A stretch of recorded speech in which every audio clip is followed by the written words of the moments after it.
Hello everybody, my name is Hyunwoo and this is me. I've seen some quite interesting Draw My Life videos recently and I thought it would be fun and at the same time meaningful to make my own. If you've known me for some time through my videos, lessons, websites and or as a friend, I hope this video helps you know a little bit more about me.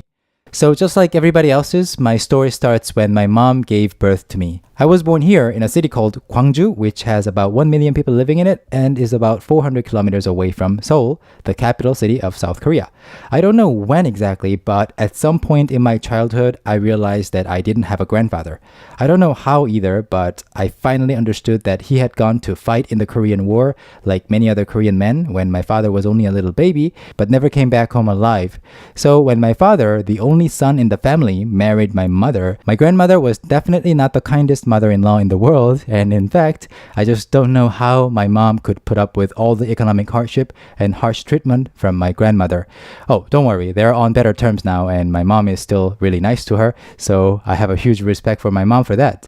Now, I wish I could tell you really interesting stories about my childhood, but unfortunately, I have almost no recollection from my early childhood. Am I the only one who's like this? If you also don't remember much from your childhood, please let me know in the comments so I know I'm not the only weird one. Fun fact, one of the few really fond memories that I have from my early childhood is about attending the kindergarten. But you know what? My parents couldn't really afford to register me there for a full year, so they registered me only for the second semester. My mom's clever idea. I had all the fond memories and no idea that I was only there for half as long as the others until my mom told me later when I was about 20 years old. My mom's mission accomplished. So basically, I was just a quiet boy. No big adventures, no big problems. Well, my parents might disagree, but as far as I remember, I was a really good boy who did all his homework, never spoke loudly, and hated standing out from the crowd. I was just one of those kids you don't notice much. But then things started changing little by little when I entered middle school.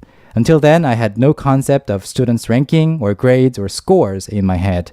Since I was shy, I sat at the very back of the classroom and started hanging out with the boys sitting around me. But then I took this first monthly test in middle school and the results came out and my teacher told me that I had to sit here in the front row with all the other students who scored high. This was simply a result of quietly doing my homework and reviewing the lessons because I didn't know what else to do to have fun, and I don't think students should be measured only by their grades, but this experience made me stop and think. I realized for the first time in my life that if I set a goal and make the necessary efforts, I will be able to achieve it one day. One day, I went to a bookstore near my house and found some really interesting science books, and on that day, I decided that I wanted to become a scientist. But I was only 14 years old and I didn't know what to do to become one. So I did not make any intentional efforts to become a scientist. But then in my last year in middle school, I heard that some students were studying for this entrance exam for this science high school. Science high school. I thought that's where I need to be. So I asked my teacher to let me join this special exam preparation team that was literally exempted from all the regular classes for a full month because if many students entered the science high school from this middle school, it would be a great honor for the school. So we got the school's full support. So what happened? I did my best. I studied every day. I studied day and night, but I didn't make it. My friends did. I was happy for them, but I was sad. And I never met them ever again. Well, not intentionally, but mainly because we went to different schools. So I went to a regular high school where instead of studying science, I spent the majority of my time studying English on my own. As for why and how I learned English, I already made a video about it. I'll leave the video right here so you can click it later to watch it. But to sum it up, I studied English really hard and 2 years later, I won the National English Contest for high school students hosted by the Ministry of Education. And with that award, I could choose literally any university I wanted to go to and enter that school. For some reason, Korea University looked cool, and it's actually one of the top universities in Korea, so I chose to go there. Now, college life. University was a bit different from what I had imagined. There was too much compulsory drinking, too much homework, and therefore too little time to really start living. In high school, for 3 years, I had spent more than 15 hours a day in school every single day with almost no vacation. So now that I was in college, finally free from high school and legally and socially a grown-up adult, I wanted to make my own choices, such as whether to attend or skip certain classes. I skipped classes very often, but only the classes that I wasn't learning much from. So my grades in college looked something like this for the majority of my university life. But luckily, I managed to graduate somehow, eventually. But more importantly, what did I do when I wasn't attending the classes? This. In 1999, right after I entered college, a publishing company contacted me saying that they wanted to publish a book with me. They wanted me to write about my experience of self-learning English without going overseas. And with the publication of the book came interview requests, featured articles on magazines and newspapers. And that made me think, once again, oh, it is true that anything is possible. I want to try some new things.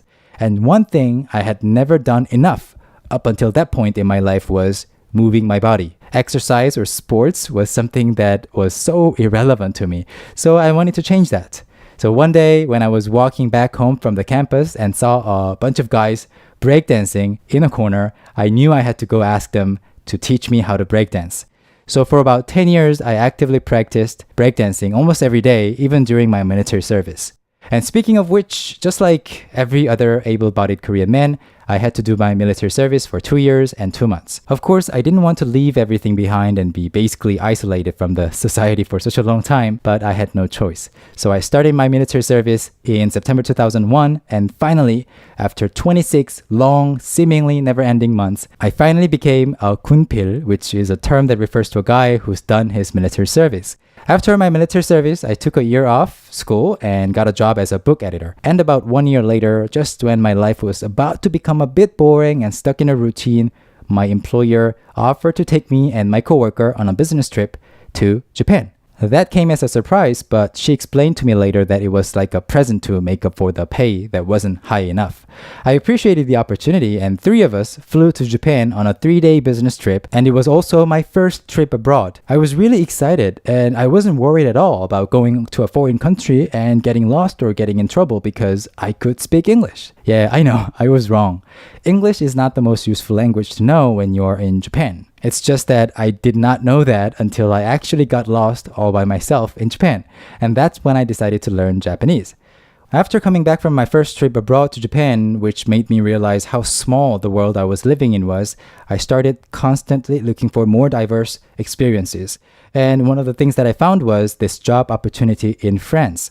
I did my best to get the job, and I was one of the 2 lucky people who finally got chosen out of 631 applicants. I was going to work there for 8 months in various places in Europe, making tons of friends, and still getting paid more than what my publishing job paid me. I was really excited. But then I got this phone call from the manager. Bad news. We can't go. They never thought we would need a work visa to work there since they had never hired Koreans before, and they can't issue a work visa for us. Just like that, my 8-month plan was gone. But they still offered to fly me to Europe and let me get a taste of what the work was like for a few days before I came back to Korea again. So I did that, but with the excitement suddenly all gone, it wasn't the same. After coming back from that short trip to Europe, I wasn't sure what I wanted to do next. But the good news was that now I had a lot of free time to do whatever I wanted to do. So I spent the majority of my time practicing b-boying, every day for many, many hours. Now that I was able to spend a lot of time breakdancing, I wanted to improve my skills. I wanted to get better. And to get better, I wanted to check how I was doing my moves, how my moves looked, and what I was doing wrong. So I started filming myself dancing to monitor my moves. And since I got a lot of video footage, I thought it would be cool to edit those video clips down and save them somewhere so I could watch them again when I got older and couldn't do head spins or backflips anymore. So I studied how to edit videos, and I was looking for a good website to host my video files because I kept losing them even in my own hard drive, and I found YouTube. At first, I started posting my personal videos there without expecting anybody to watch them, but then I started getting these notifications saying that people subscribed to my channel. That made me think, so people want to watch my next video? Alright then, I'll make more. So I ended up making more than 700 videos so far on my 2 personal YouTube channels. And at the same time that I started using YouTube, I also started writing stuff on my Korean blog because I had some time and also because I wanted to share my thoughts about my experiences of learning languages because I thought it was a problem that so many Korean people were spending so much money and time on studying English and they hated it, but they still didn't speak much English because of ineffective studying methods or lack of motivation. And luckily, since there were so few blogs on the Korean blogosphere that were primarily about learning languages, the websites that I was using featured my blogs on their main homepages, both SciWorld and Naver. And that helped me get a lot of new readers. So that's how I got really active, both as a YouTuber and also as a blogger. And one day in 2006, by the way, I was still in college, my friend told me about some English contests for college students. I wanted to give it a try because why not? And I'm glad I did because I won a really cool prize, which was about $2,000 in cash. Now, I didn't want to spend that money on things that I wouldn't remember. I wanted to do something different, something memorable. So I went to China to work at the Korea tourism organization Shanghai branch for 2 months as an unpaid intern. After coming back from China, I went back to school. Now I wanted to graduate quickly and explore the world even more. But I didn't want to stop learning languages, so I started listening to a lot of language podcasts. Listening to these podcasts, I started dreaming about making my own podcast one day and teach Korean, my own mother tongue, because these guys that I was listening to all the time were doing such a great job and I wanted to be like them, or if possible, even be better than them. So I started to prepare some lesson material and began to write some blog posts about the most commonly asked questions about Korea on a new blog. But then I heard it. In a special news episode of a Japanese teaching podcast that I was listening to, they announced that they were going to launch a Korean podcast. My initial reaction was, oh no, I'm late. I wanted to be the first person to do this. I'm one step behind. But then I got curious and wanted to help out. So I joined the forums on their website and shared a lot of information and answered a lot of questions there. I was not trying to work there or anything, but I just enjoyed answering Korean questions. And a couple of weeks later, I got an email from this guy called Keith Kim. And that's how Keith and I started working together remotely with Keith in Tokyo and me in Seoul and made hundreds of Korean lessons together.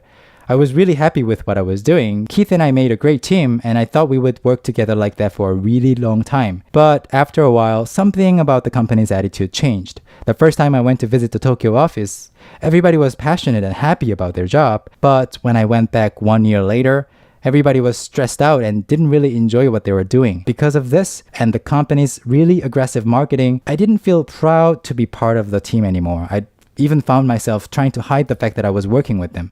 It was time to move on. So I quit and started working on my own project, something that I really wanted to make. A central place for Korean learners around the world where they can not only learn Korean, but also feel connected to Korea. So I made talktomeinkorean.com. It started small, but now after 4 years, hundreds of thousands of people from all over the world are using our website to learn Korean. I really enjoy what I'm doing and I really like the people that I'm working with. And now the highlight of my life, I got married 2 years ago to the lovely Mi-kyung and she's just amazing. My life has become so much better since I met her and we always do a lot of cool things together. We've visited 7 different countries together so far and spending time with her is my favorite thing in the world to do.